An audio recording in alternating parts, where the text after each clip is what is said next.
So in this project, we're going to use the pointer API that we learned about in the last video and train a simple linear model on a remote worker. In this case, we're going to train it on Bob's worker. So first we want to create some training data. So let's create some toy input data.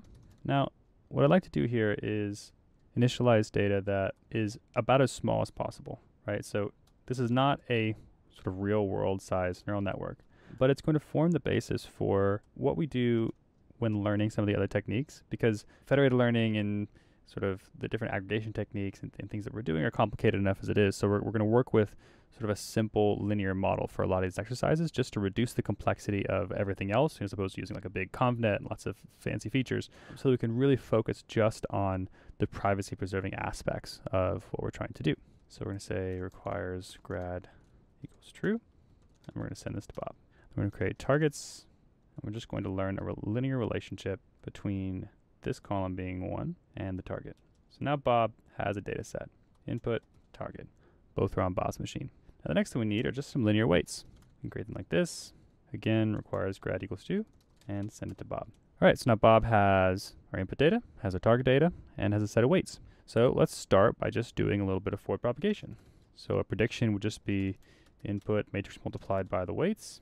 Prediction is also a pointer, as you might expect. The loss is pred minus target squared to 2, and the sum. So this is mean squared error loss. Oops, typo there. Then we backpropagate, and then we do a weight update. And this is our alpha of 0.1. And then we want to zero out our gradients when we're done, so that, small typo. And we zero out our gradients at the end so that they don't accumulate over time, and then print the loss. And of course, we have to actually get the loss so that we can see it.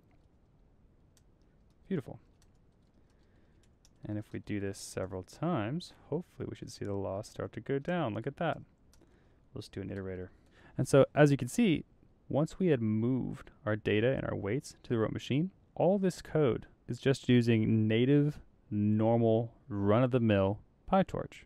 The idea is for this tool to make it so that things like federated learning and remote execution is just dead simple if you already know how to use PyTorch.